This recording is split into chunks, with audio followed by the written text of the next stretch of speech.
Olá, tudo bom? Boa noite. Para quem não sabe, hoje a gente vai ter uma live com a Flávia Oliveira, falando sobre economia. Já tivemos uma outra há 2 dias atrás com o Dr. Fred Nicásio, falando sobre as questões de saúde, sempre fazendo suas perguntas, sempre de coração aberto, sempre sabendo que o papel da gente aqui é contribuir da nossa maneira, da forma que é possível, esclarecer e perguntando tudo que vocês estão mandando, sem medo de ser feliz, sem medo de ser pergunta polêmica, sem medo de ser pergunta simples. A ideia é, a partir de agora, ter várias lives aqui para a gente ir criando juntos uma estratégia para esse momento tão difícil que a gente está vivendo, né? AD, tudo bom? Que bom que você está aí já. Então é isso, estou aqui de coração aberto com vocês. Hoje vamos falar de economia. Por que esse tema veio à tona? A gente estava sempre falando aqui sobre a necessidade de higienização, sobre a necessidade de ficar em casa, para quem pode ficar em casa, as maneiras adequadas de quem tiver que sair de casa sair e como voltar. E no meio disso tudo, é claro que vem uma questão muito forte, que é a questão do sustento. Muita gente falando, eu preciso me sustentar, eu preciso sair de casa, se parar, o que é que acontece comigo? Então a gente, durante a live de saúde, falou um pouquinho sobre isso, mas a gente queria esgarçar um pouquinho mais esse assunto com a Flávia, que é jornalista, que é estudiosa de economia, que sempre está falando sobre esses assuntos todos e com certeza vai ter muita coisa importante para debater aqui com a gente. Tá certo? Vamos lá, vou procurar a Flavinha aqui. Cadê? Flávia, cadê você? Ei, Eba! não E estou aí? conseguindo posicionar essa coisa. Peraí. Eu também estava todo atrapalhado aqui. Me atrapalhei todo. Se você soubesse onde o celular tá seguro no porta-garfo. Vou chegar mais para trás, não sei se vai atrapalhar vocês me ouvirem.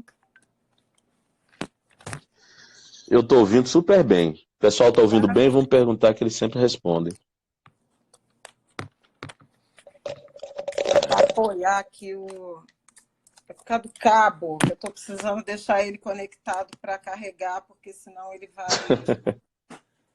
Um close no meu fio de contas, que hoje é sexta-feira, então é a Hoje é live da sexta-feira. feira. Mas tá bom isso. Vou ver se eu consigo botar para Ai. cima. Ó, Flávia, já tem gente aqui dizendo, ó, te admiro. Já estão mandando elogio. Também admiro muito Ah, que Flavinha. queridos. Flavinha, queria primeiro Agora agradecer melhorou, você. né? Melhorou muito.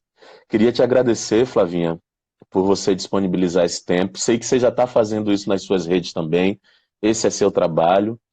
É, E assim, falar que esse papo é fruto um pouco de uma angústia minha, porque a gente aqui, por mais que a gente tente contribuir, a gente sempre fica sem entender qual é o nosso papel. Eu entendi que tinha um papel que dava para exercer aqui com essa galera que segue a gente, que era de tentar conversar sobre os assuntos que estão aparecendo na época do coronavírus, tentar esclarecer, zerar, tentar encontrar pautas únicas, porque às vezes a gente fica num debate cheio de pauta e todo mundo fica sufocado, angustiado, sem saber exatamente o que fazer. Uhum. Por isso que o papo de hoje é sobre economia, sobre dinheiro, que é um assunto, inclusive, que eu não sei falar. Se eu não sei falar no dia a dia normal, imagina nessa situação, nesse caos que tá, né? Olha, Aliás, posso fazer uma pergunta que não tem a ver com falar é corona? fácil, guardar é que é difícil. Posso fazer uma pergunta que não tem a ver com corona, Flavinha? Pode. Por que você resolveu falar sobre economia e estudar sobre dinheiro, menina? Foi coincidência, foi a vida que me levou. Eu estudei estatística, né, no ensino médio, e quando eu entrei na faculdade de jornalismo, ter alguma intimidade com números, com interpretação de números, leituras de gráficos, de tabela, foi uma vantagem comparativa relevante, né? Uhum, Não é qualquer jornalista que tem um domínio, uma intimidade com números, e muito menos qualquer jornalista negra suburbana. uhum, Então, eu acho que facilitou a intimidade com números, que me levou diretamente para o jornalismo econômico, foi meu passaporte aí de entrada no mercado profissional e depois acabou se encaixando muito na realidade que eu vivi, né, e que eu testemunhei em relação a todas essas dimensões de carência, porque eventualmente a economia é vista muito como uma coisa impenetrável, mas poucas dessas ciências, digamos assim, estão mais Uhum, associadas com o cotidiano, com a vida diária, com a rotina de uma família, que é a economia. E é por isso que uhum, essa crise, já vou entrar no coronga, como dizem os jovens agora, por isso que uhum, essa crise está trazendo tanto debate e tanta preocupação relacionadas à área econômica, seja lá no Planalto, né? uhum. Seja aqui na planície, por conta dessas Sim. engrenagens que vão deixando de funcionar e acabam lançando populações inteiras à vulnerabilidade. Então, por isso essa Uhum, preocupação tão grande. E aí, nesse sentido, é importante que a gente tenha pessoas do nosso povo, pretos, com origem periféricas, com esse tipo de informação, com esse arcabouço de informação, para conseguir traduzir esse cenário, né, e ajudar as pessoas nessa travessia. Destaco fortemente o trabalho da Nath, né, da Nath Finanças, uhum, que atua muito objetivamente na educação financeira. Esse não é minha área primordial. Eu sou sim. da macroeconomia, dos indicadores sociais, mas até por entender esses fenômenos mais amplos e enxergar o impacto que eles podem ter no cotidiano, né, das famílias, louvo o trabalho da Nath e aceitei também esse seu convite para essa conversa, Lazinho. Eu estou, assim, doente de informação, Uhum, também com alguns sintomas estranhos, então, em isolamento. Tem sido dias muito difíceis, né, de trabalho intenso, de muita luta, de muita disputa de narrativa política e econômica, algo uhum. que para mim não é novidade, mas que a intensidade desse período tem me afetado muito, inclusive fisicamente, né? É, mas eu acho que é importante a gente estar atento, ainda que muito adoecidos pelo excesso de informações e algumas muito equivocadas e de má fé, mas Uhum. informação, nesse caso, também é remédio, né? Também é vacina. Exatamente. Você sabe que ontem, Flavinha, eu acho que o primeiro dia que eu caí na deprê foi ontem. Quando começou, eu peguei uma reta de não, vou fazer minha parte, vou juntar, vou informar, vou compartilhar coisa com as pessoas. Ontem, de repente, eu fiquei numa tristeza que eu não sabia o que fazer. E aí comecei a ver um pouco menos de notícia, queria um pouco menos de informação, me dê esse fôlego para poder seguir. Só que e aí a gente tem uma característica que é bem particular, né? Nós, negros, mesmo quando você quer fugir, não dá. Principalmente por esse viés econômico. A gente sempre tem pessoas no nosso entorno que dependem da gente, isso é fato, né? Para além da nossa vida, nossa família mais próxima, e eu, no meu caso, já compartilhando aqui, e se você quiser, fique à vontade de falar nesse viés mais pessoal, fale também, porque eu acho que é uma demanda das pessoas aqui. As pessoas ficam me perguntando muito, você está aí em casa, você está fazendo não sei o quê. Então, deixa eu só te contar o que é que aconteceu. Meu primeiro baque financeiro veio porque a minha produtora organizou toda a exibição do Medida Provisória, o filme que eu dirigi, para passar lá em Austin, no Texas. Compramos passagem, hospedagem, pagamos hotel, ator que vinha de Londres, ator que ia da Bahia, e de repente cancelou o festival. A gente está até hoje tentando reaver passagem, trocar por crédito, ver se vai ter o festival, o hotel que tinha tais regras. Depois veio as duas peças de teatro que eu estou dirigindo. Uma delas eu sou produtor, com investimento próprio. Depois de uma semana da estreia, você foi, inclusive, na Isso, primeira fui. semana do espetáculo. A gente teve que parar, ainda assim, cheio de dívida e etc. Para além disso, quando começa, e inclusive queria falar isso de novo aqui, tem aqui no Instagram um destaque que é de como você pode contribuir com projetos e iniciativas da sociedade civil que compram alimentos, compram material de limpeza, cesta básica, está aí em destaque, você pode contribuir. A gente sai contribuindo, sai fazendo, porque a gente quer agir, mas totalmente sem estratégia. Eu estou absolutamente sem estratégia, não sei o que fazer, não sei nem o que é que eu estou fazendo. Você já entendeu um pouquinho como é que a gente pode orientar as pessoas de que estratégia pode ser o primeiro passo para esse momento?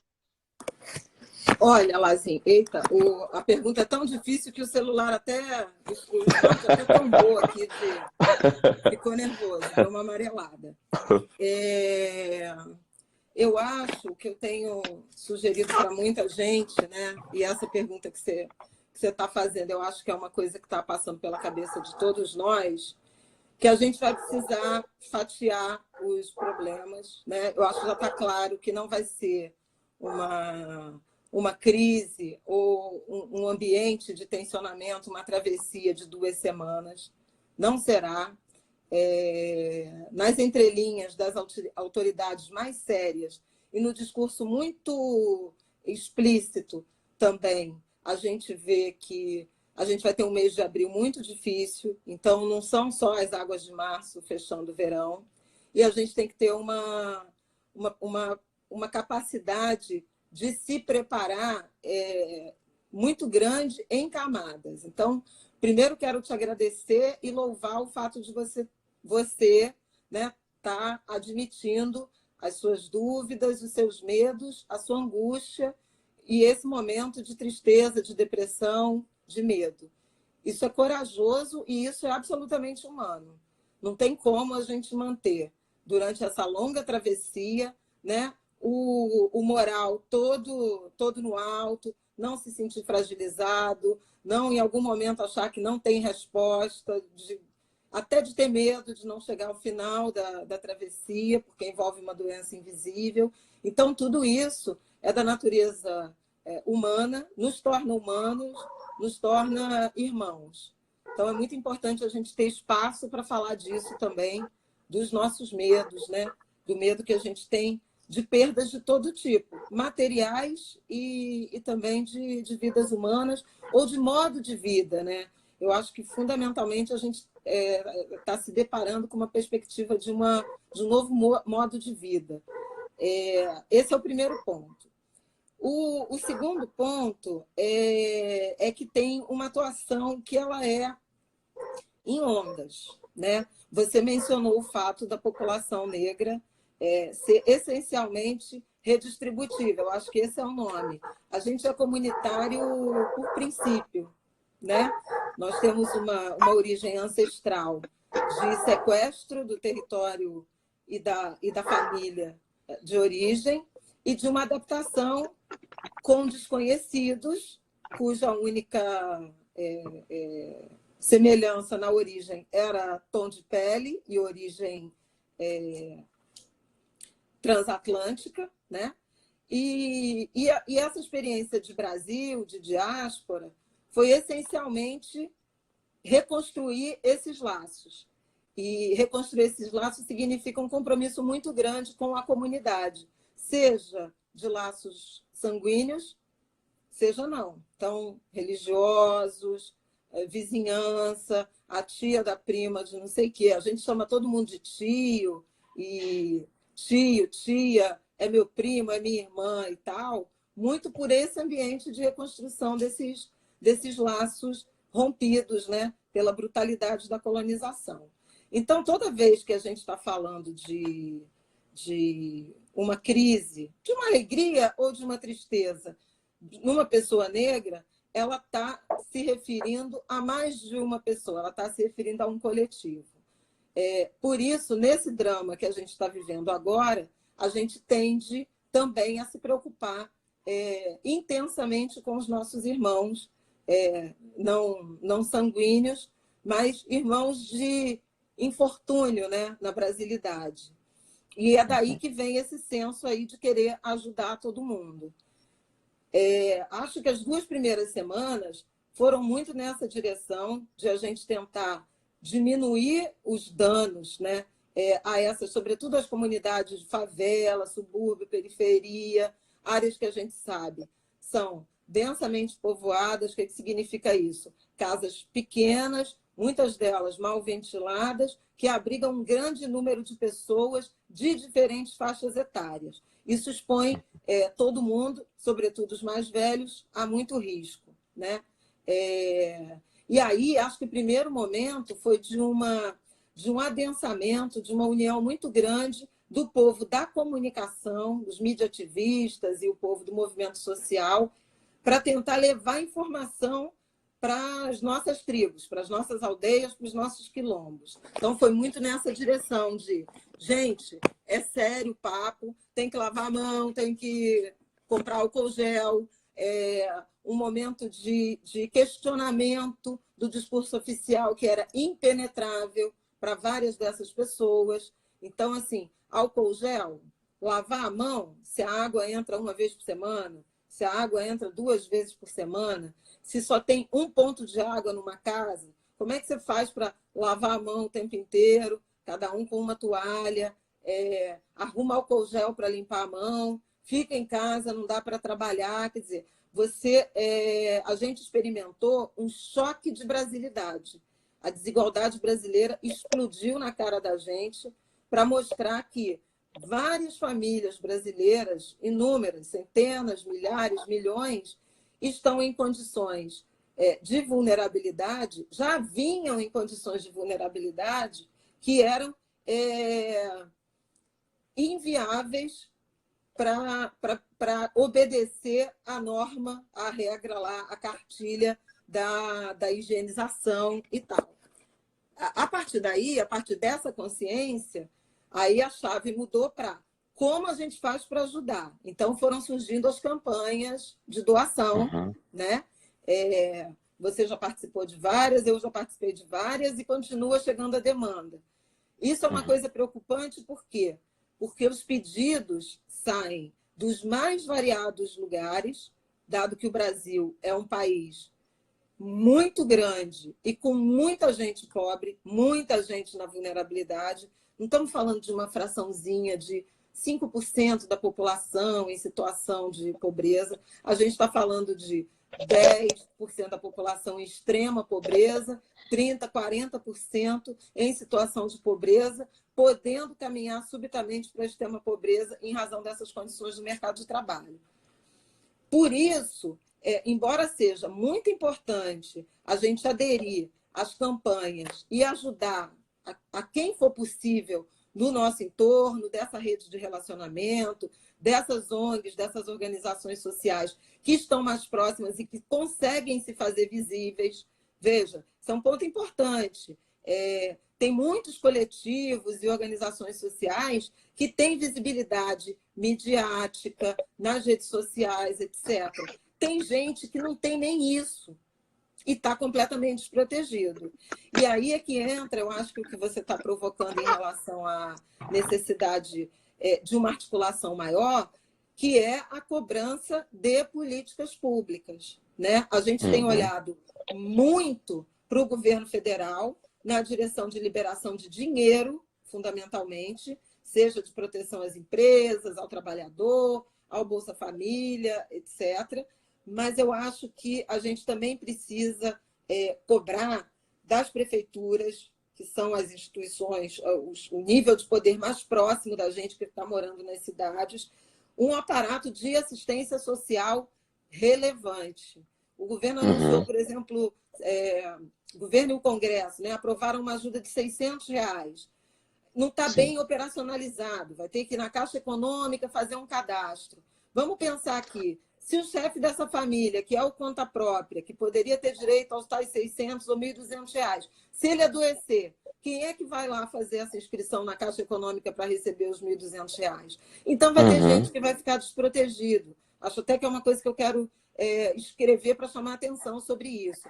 Portanto, é fundamental a gente convocar as organizações sociais, junto com as secretarias de assistência, com a prefeitura, para aplacar a que vai ser a necessidade mais urgente quando esse processo se acirrar, que é a questão de distribuição de alimentos, de remédios, de kits de higiene e de água. Então, assim, esse é um ponto que eu acho que, para quem tem visibilidade na mídia, para quem tem representação em organização social, experiência em distribuição de cesta básica, de atenção à população de rua, por exemplo, que atende a usuários de droga em cenas de consumo de drogas, acionar o poder público na direção de ajuda prática, objetiva, na forma de arroz e feijão, também é muito importante e muito urgente enquanto se montam as estratégias de distribuição de dinheiro. Porque, eventualmente, você vai ter dinheiro e não vai ter como sair para comprar, onde comprar, ou não vai ter quem se habilite a receber aquele dinheiro, você entende? Entendo. Flavinho, acho muito legal porque você sempre traz para a noção de realidade do que é o Brasil, né? Mas eu não tenho como não fazer essa pergunta, porque a gente sabe que o corona está no mundo todo e vários governantes estão tomando atitudes bem específicas nesse setor, no setor econômico, né? Tem exemplo de governante que, por exemplo, abriu mão de conta de água, luz e telefone durante os 3 meses mais graves. Tem governante que falou que era para a população ir para a rua e já está pedindo desculpa, se arrependeu. Milão, né? Se eu não me Milão, engano. Milão. Falou para a população O ir para a rua, é onde está próprio mais tendo morte. o próprio primeiro-ministro inglês também, num primeiro momento, trabalhou com um cenário de relativa tranquilidade e essa semana voltou atrás muito fortemente. Ele, inclusive, hoje anunciou que está infectado, né? Então, assim, só a título de exemplo, você lembra de mais alguns casos de como ao redor do mundo os governantes, os governos estão se portando de acordo a isso, das que estão funcionando mais até as mais equivocadas. Como eu não tenho todas as informações, por isso estou te perguntando isso. O caso eu acho que mais dramático é, de fato, o da Itália. Um caso muito emblemático, né? É a China, onde surgiu a epidemia e a capacidade que a China teve de controlar a epidemia a um território, né? E não se espalhar por um país que é gigantesco. Se não há sonegação de números, né? Hoje a gente tem os Estados Unidos com mais casos de contaminação do que a China, numa população que é um quarto da chinesa, né? Os Estados Unidos têm 300 milhões de habitantes, a China tem praticamente 1,5 bilhão, um quinto, né? Os Estados Unidos, um quinto da China. Agora, falam de bons exemplos, por exemplo, o exemplo da Coreia, que investiu em testar todo mundo, o máximo de pessoas possíveis, né? De enclausurar, de usar máscara. O Japão, que tem também culturalmente, né, uma tradição de, por exemplo, não só usar máscara, mas de pouco contato físico. Então, como esse vírus é um vírus de transmissão, que os médicos falam por gotícula, e ele adere superfície, mão, procurando a mucosa por onde entrar, para povos que são muito táteis, como o nosso, há um risco maior, né?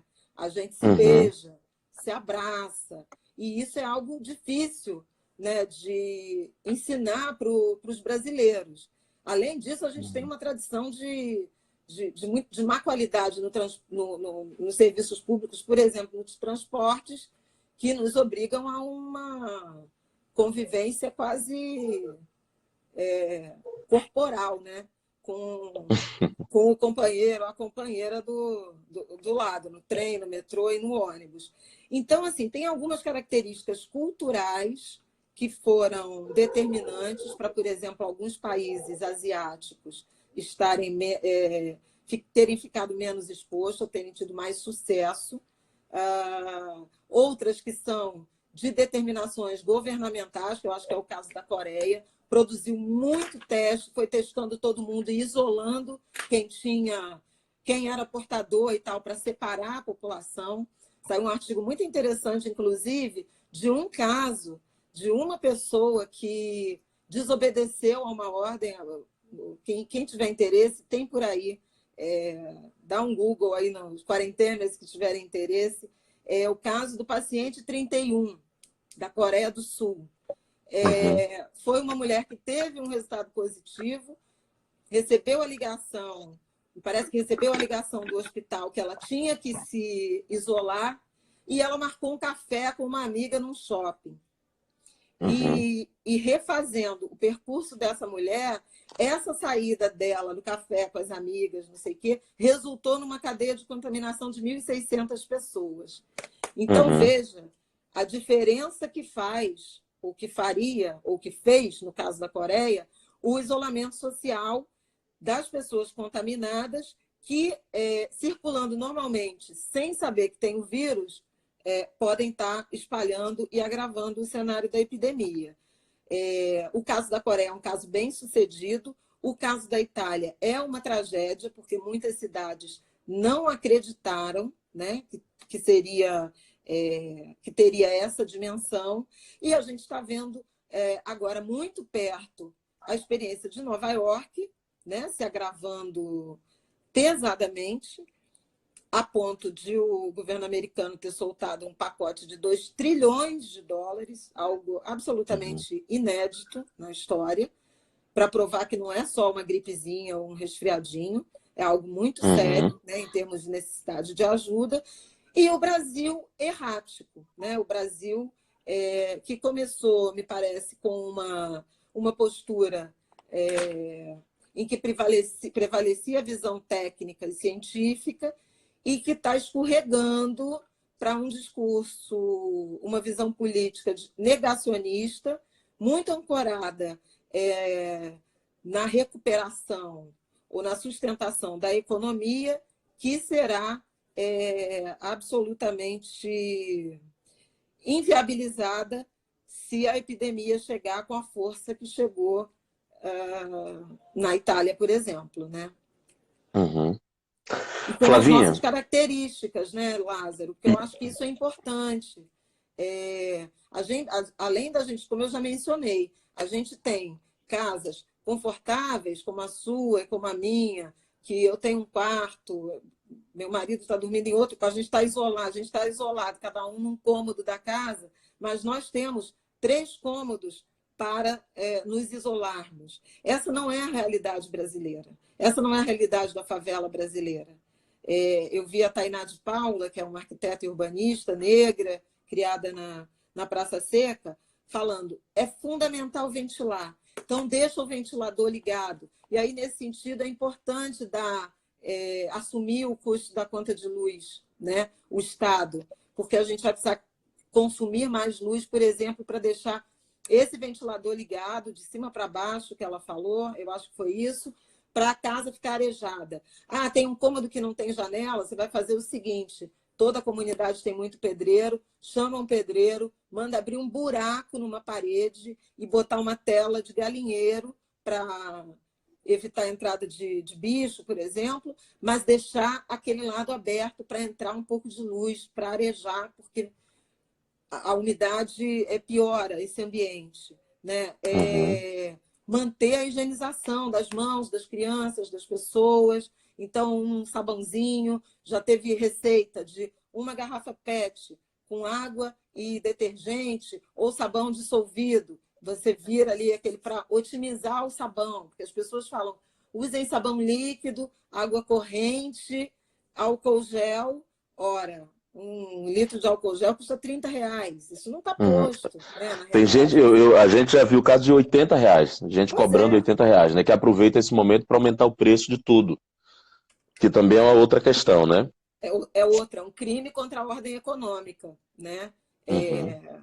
E contra a humanidade também, né? Nesse caso, você tentar ter esse lucro. Então, assim, o primeiro ponto que eu acho que é fundamental é as pessoas acreditarem que a gente está diante de uma realidade séria do ponto de vista da saúde pública, que o máximo que a gente conseguir retardar a quantidade de doente vai ser mais suave essa travessia e menos dramática para o nosso sistema de saúde, porque não temos leito. Não temos em condições normais, sem Covid. né? A crise da saúde é algo permanente na agenda brasileira. Saúde é sempre um dos 3 assuntos mais importantes as pesquisas eleitorais sempre mostram quando falam com os eleitores, né? Emprego, saúde, violência. Saúde, violência, emprego. Saúde, emprego, violência. São basicamente essas três áreas que preocupam sempre os brasileiros. Então, assim, em primeiro lugar, é se convencer de que estamos diante de uma situação séria e que a gente, na medida do possível, tem que tentar não adoecer simultaneamente, não ficar doente agora, né? Retardar ao máximo a perspectiva de contrair esse vírus, porque ninguém sabe que forma vai adquirir, se é mais branda, se é mais grave, aquela que exige internação e, eventualmente, UTI ser entubado. E aí, a partir daí, convencido de que é preciso manter higiene, proteger seu próprio corpo e o de seus familiares, pensar nas alternativas em relação a trabalho e renda, né? Porque isso envolve, então eu não posso sair de casa. Como é que eu vou ganhar dinheiro? Aí é que entra, eu acho que a segunda parte da sua provocação, né? Como é que faz? Flavinha, quando a gente anunciou esse papo aqui, eu falei que ia comentar hoje sobre o auxílio emergencial, né? Que foi aprovado pelo Congresso, não é isso? Tá certo? Isso, a Câmara, E é uma ainda falta proposta o do Senado, Congresso, a ainda falta Câmara, o né? decreto de regulamentação. Mas eu queria ler aqui o que eu achei, informações são da página de economia do UOL, foi onde eu achei um resuminho. Eu queria ler para compartilhar com as pessoas, não sei se todo mundo já tem as informações, e até você me corrigir se estiver errado aqui no meu resumo. Ó, o que é que se diz desse auxílio emergencial? Não será necessário ter um cartão físico para esse benefício que tem duração de 3 meses. Não se trata de política pública. A renda será verificada através do CadÚnico. Porém, quem não tem fará uma declaração que será anexada na plataforma digital. É o site que ainda não divulgaram, né? O CadÚnico, eu, por exemplo, não sei o que é. É Eu o não faço ideia do cadastro que seja o único. CadÚnico. A gente chama de Cadastro cadúnico. único. CadÚnico. Ó, tá vendo? Ignorância. Poderá ser realizada uma transferência de conta sem taxa. Não precisa ir levar documento nenhum, vai ser automático a concessão para aqueles que se enquadram no perfil e possuem o cadastro no CadÚnico atualizado. É o NIS, Somente né? os O que não número de possuem... identificação social do cadastro único, imagino que seja. Vou Certo. explicar. Você quer ir, Somente os... Paulo? Eu... Deixa eu só explicar o Você que é o quer... cadastro Pode ser, único, claro? tá? Claro. O cadastro único é uma base de dados do Ministério da Cidadania, do Governo Federal, que supostamente tem o nome, o endereço, né? Tem o raio-x ali de todas as famílias brasileiras. Eu falo supostamente porque pode ter gente de fora, né? E tem os novos pobres, depois a gente fala sobre isso. Mas supostamente todas as famílias brasileiras com renda per capita abaixo de meio salário mínimo está no cadastro único. O que é renda per capita abaixo de meio salário mínimo? Um salário mínimo é R$ 1.045, R$ 1.000. Se moram 2 pessoas numa casa, uma trabalha e ganha um salário mínimo, a renda per capita dividido por 2 vai dar meio salário mínimo. Ela está no CadÚnico. Se 2 pessoas trabalham e cada uma ganha um salário mínimo, são 2 salários mínimos de renda, um salário mínimo de renda per capita, portanto, ela não está contemplada nesse cadastro.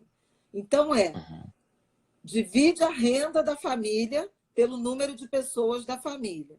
Se der menos de meio salário mínimo, teoricamente, essa família já está inserida, já foi mapeada pelo Cadastro Único do Governo Federal. O Cadastro Único, no fim do ano passado, tinha 28.800.000 famílias cadastradas. Dessas, 13.200.000 receberam o Bolsa Família no mês de fevereiro. Então, a gente tem mais da metade das famílias incluídas no Cadastro Único não recebem Bolsa Família, não recebem, portanto, transferência de renda do governo federal. O que esse benefício emergencial que está sendo criado agora e que não é Bolsa Família, é uma ajuda temporária, vale por 3 meses, em princípio, espero que venha a ser prorrogada se for necessário, mas o que ela está dizendo é o seguinte, todo mundo que está nesse cadastro único e não está no Bolsa Família vai ser contemplado. Quem está no Bolsa Família vai poder escolher entre aderir ao benefício de R$ 600 e suspender o Bolsa Família por esses 3 meses, o que eu pessoalmente acho um erro, ou continuar no Bolsa Família, sabe-se lá por que alguém faria essa escolha. A questão é que vamos ter brasileiros que não estão no cadastro único, que não estavam inseridos nesse critério de pobreza ou extrema pobreza, mas que podem ficar em situação de vulnerabilidade agora, porque subitamente perderam o trabalho e a renda.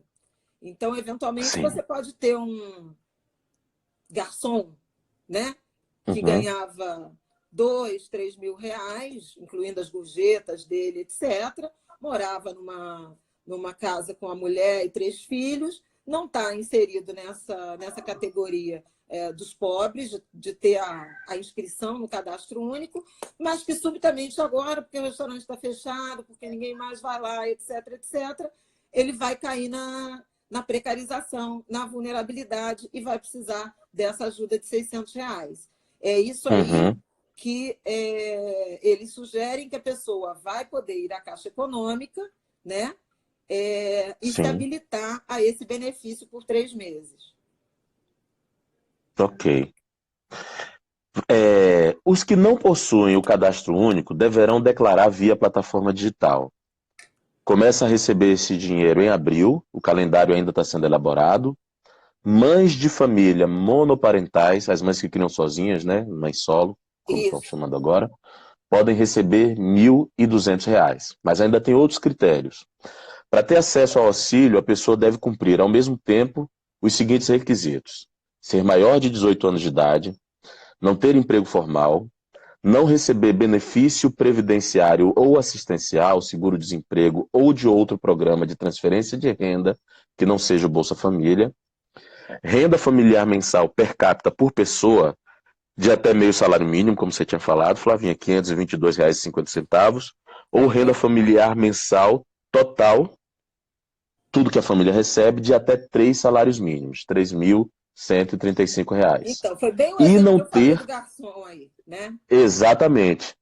E não ter recebido rendimentos tributáveis no ano de 2018 acima de R$ 28.559.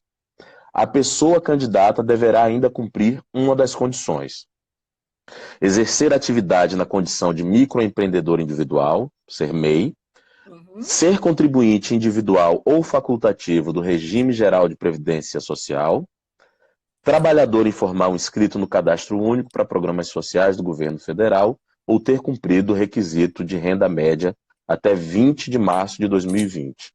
Só informando, esses dados são da página de economia do UOL de hoje, para quem quiser ler com mais detalhe. Tá certo? Quer falar mais, Flavinha? Não, eu acho que assim, é isso. Eles estão tentando se certificar de que gente que não precise, né, não recorra ao programa. Tem ali um muro de proteção. Quando ele fala não ser beneficiário de outros programas de transferência, ele está falando, não pode ser aposentado, não pode ser pensionista, não pode ser beneficiário do BPC, daquele benefício de prestação continuada, que dá um salário mínimo para idosos em situação de extrema pobreza ou de pessoas com deficiências. Então, você não pode depender do governo, né? Pode ser MEI, e a gente sabe que MEI virou uma ferramenta de apoio, né, à precarização do mercado de trabalho. Muita gente que era funcionário, né, seletista nos últimos anos se tornou MEIs, microempreendedores individuais, aquela modalidade que você paga R$ 50, agora é um pouco mais por mês para ter direito a uma aposentadoria de um salário mínimo, mas aí você emite nota, você tem acesso a alguns benefícios trabalhistas. Sendo MEI, vai poder, isso está acontecendo muito em salão de beleza.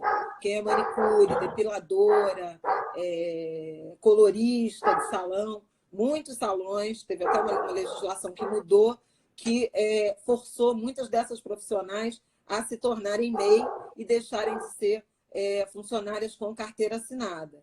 Então, o governo está tentando separar, fatiar a forma como ele vai aplicar essas ajudas financeiras.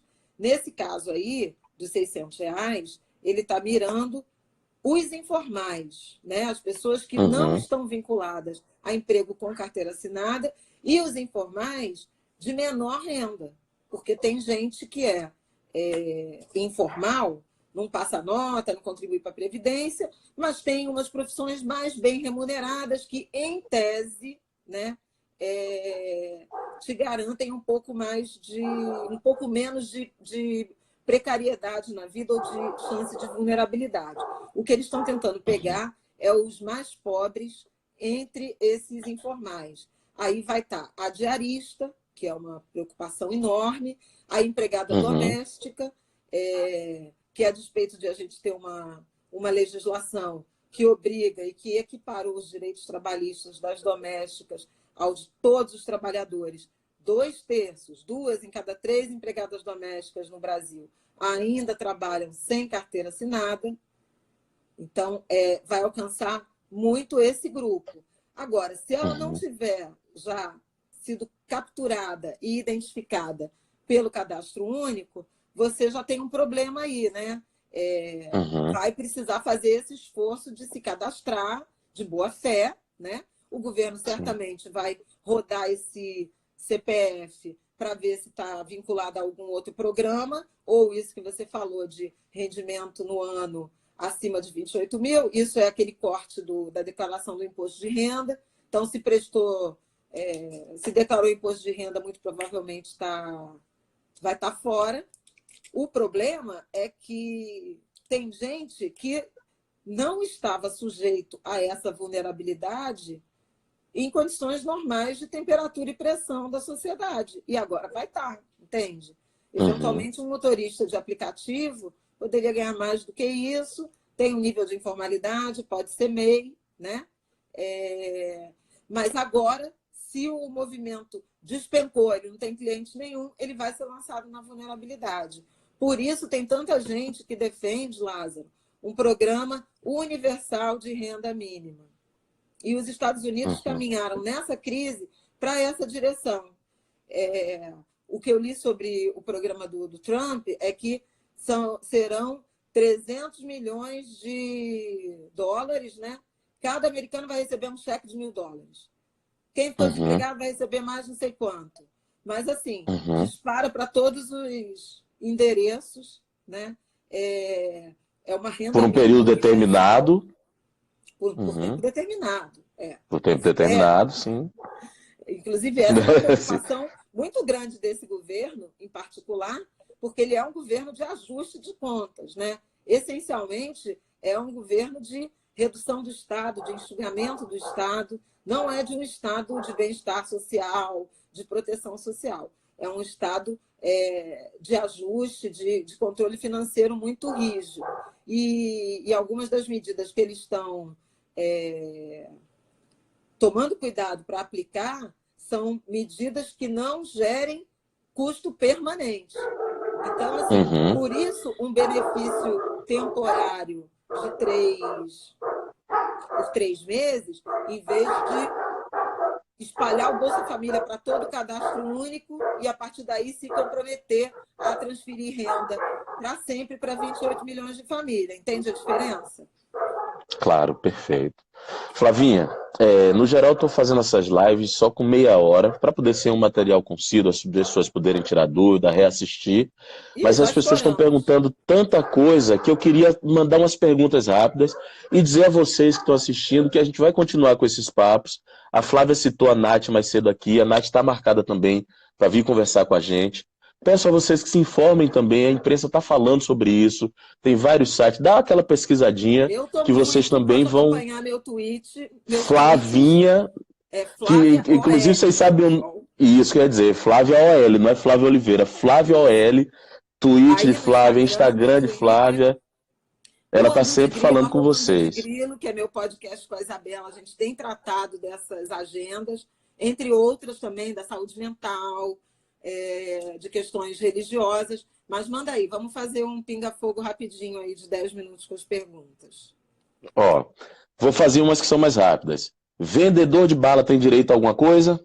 Tem. Em tese tá na categoria ou MEI ou informal. Se ele não se souber inscrito no cadastro único, vai ter que fazer aquele esquema de se cadastrar. E aí é outro papel importante das associações, da sociedade civil, amparar essa galera. Porque assim, vai ter que fazer um cadastramento virtual. E se ele não tiver computador? E se ele não tiver internet? Então, é fundamental que os ativistas, que mídia ativistas, que as redes de solidariedade nas comunidades, nos subúrbios, se organizem para registrar essas pessoas a se habilitarem ao benefício.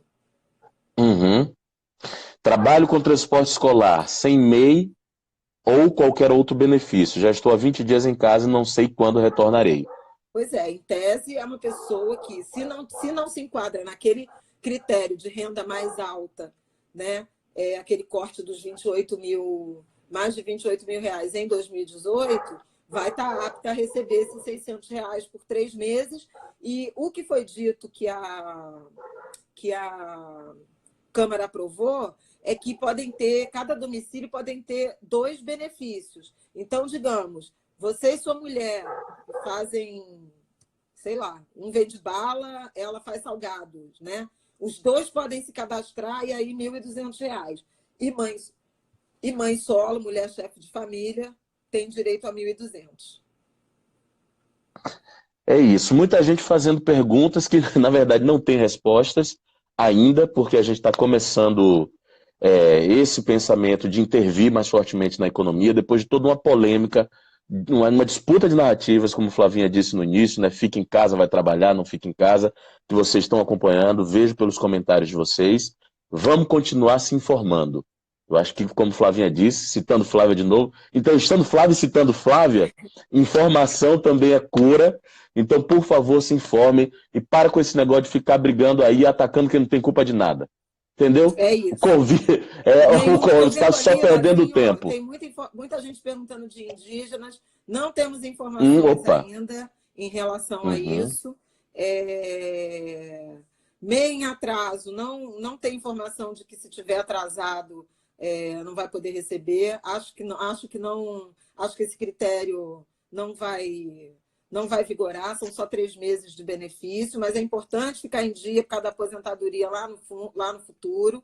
E a outra coisa importante de dizer, Lázaro, é que esse pacote que você leu aí, muito ancorado nos conta própria, nos autônomos, né, nos informais, mas o governo anunciou que vai pagar já em abril a primeira parcela do 13º dos aposentados e pensionistas e vai pagar em maio a segunda parcela do 13º dos aposentados e pensionistas. O que significa isso? O avô, a avó, a mãe de vocês aposentados vai ter um dinheirinho a mais, vai pingar um dinheiro a mais nesse mês que entra e no próximo. Agora, agosto e dezembro não vai ter 13º.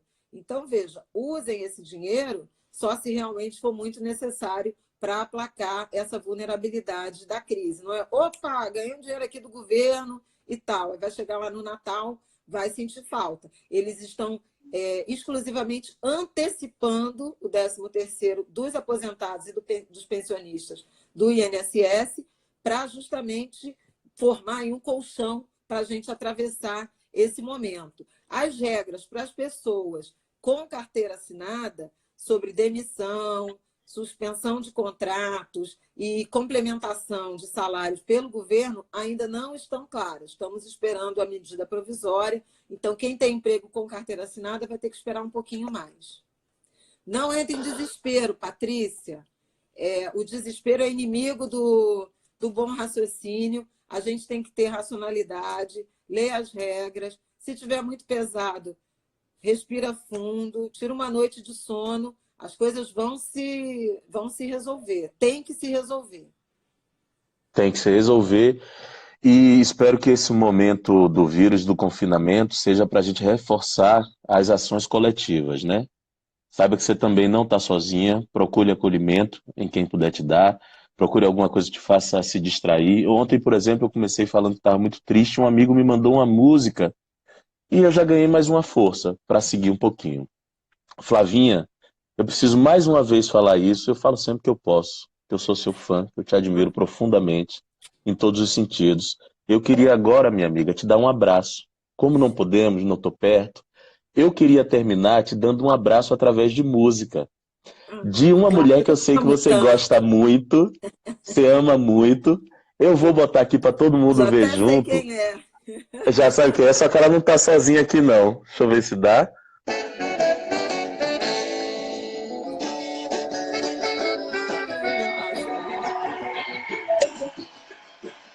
De Santo Amaro a Xerém, salve a Bahia, senhor.